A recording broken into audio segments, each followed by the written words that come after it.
ಅವರು ನೀಡಿರ್ತಕ್ಕಂಥ ಏನು ಮಾರ್ಗದರ್ಶನ ಇದೆ ಆ ಮಾರ್ಗದರ್ಶನದಲ್ಲಿ ನಾವು ನಮ್ಮ ಪೊಲೀಸ್ ವರಿಷ್ಠ ಅಧಿಕಾರಿಯಾಗಿರ್ತಕ್ಕಂಥ ಚೇತನ್ ರವರು ನಾವು ಸೇರಿ ಆಮೇಲೆ ಎಲ್ಲರಿಗಿಂತ ಹೆಚ್ಚಾಗಿ ಅಲ್ಲಿರ್ತಕ್ಕಂಥ ಕರ್ನಾಟಕದ ಎಲ್ಲ ಕನ್ನಡಿಗರು ಅವರು ಸಹಾಯ ಅದರ ಜೊತೆಗೆ ಎಲ್ಲ ಮಾಧ್ಯಮದವರು ನಿಮ್ಮೆಲ್ಲರ ಸಹಾಯದಿಂದ ಈ ಒಂದು ರೆಸ್ಕ್ಯೂ ಆಪರೇಷನ್ ನಾವು ಬಹುತೇಕ ಸುಮಾರು 95% ಸಕ್ಸಸ್ಫುಲ್ ಆಗಿದೀವಿ ಅಂತ ಈ ಸಂದರ್ಭಕ್ಕೆ ಕೇಳಲಿಕ್ಕೆ ಇಚ್ಛೆ ಬಯಸ್ತೇನೆ ನಿಮಗೆ.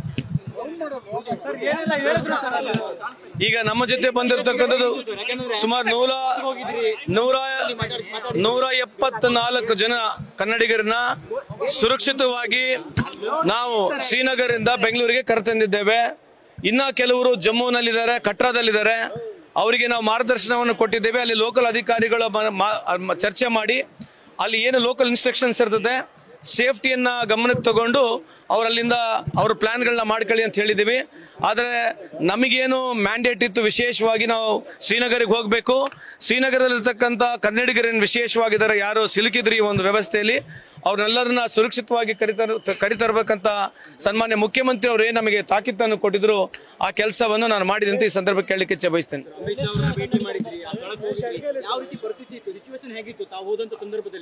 ಆ ಪರಿಸ್ಥಿತಿ ಹೇಳಕ್ ಆಗೋದಿಲ್ಲ.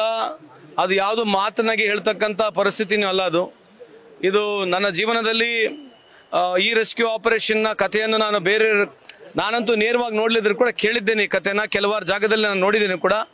ಇದು one of the most horrible ಇರ್ತಕ್ಕಂಥ ಎಕ್ಸ್ಪೀರಿಯನ್ಸು. ಜನರು ಯಾರು ಇದನ್ನ ಬಹಳ ಹತ್ತಿರ ನೋಡಿದ್ದಾರೆ.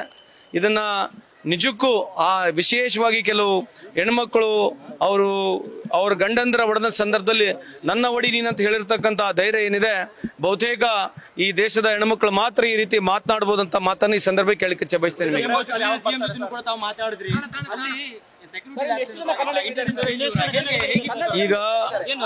ಈಗ ಸೆಕ್ಯೂರಿಟಿ ಲ್ಯಾಬ್ಸ್, ಇಂಟೆಲಿಜೆನ್ಸ್ ಲ್ಯಾಬ್ಸ್ ಬಗ್ಗೆ ಈಗ ಸದ್ಯಕ್ಕೆ ಮಾತನಾಡೋದು ಬೇಡ. ನಾವಿಲ್ಲಿ ಯಾವುದು ರಾಜಕೀಯವಾಗಿ ಮಾತನಾಡಕ್ ನಾನು ಹೋಗೋದಿಲ್ಲ. ಬಹುತೇಕ ಎಲ್ಲ ಕನ್ನಡಿಗರು ಬಂದಿದ್ದಾರೆ. ಇನ್ನ ಸ್ವಲ್ಪ ಯಾರು ಉಳಿದಿದ್ದಾರೆ ಅವ್ರನ್ನ ವ್ಯವಸ್ಥೆ ಮಾಡಿದ್ದೇವೆ. ಅವ್ರು ಸ್ವಂತನೂ ಕೆಲವರು ಬುಕ್ ಮಾಡ್ಕೊಂಡಿದ್ದಾರೆ. ಇದು ನಾವು ಚಾರ್ಟರ್ ಫ್ಲೈಟ್ ನಲ್ಲಿ ಸುಮಾರು 177 ಜನ ಕರ್ಕೊಂಡ್ ಬಂದಿದ್ದೇವೆ. ಸರ್ ಅಲ್ಲಿ ಏನೇನು ಸವಾಲ್ ಇದ್ರೆ ಸಿಚುವೇಶನ್ ಬಗ್ಗೆ ಹೇಳಂಗಿಲ್ಲ, ಆ ತರ ವ್ಯವಸ್ಥೆ ಇದೆ. ನೀವು ಈ ತರ ನಿಂತ್ಕೊಂಡು ನನಗೆ ಕೇಳಿದ್ರೆ ನನಗೆ ಹೇಳಕ್ ಆಗೋದಿಲ್ಲ.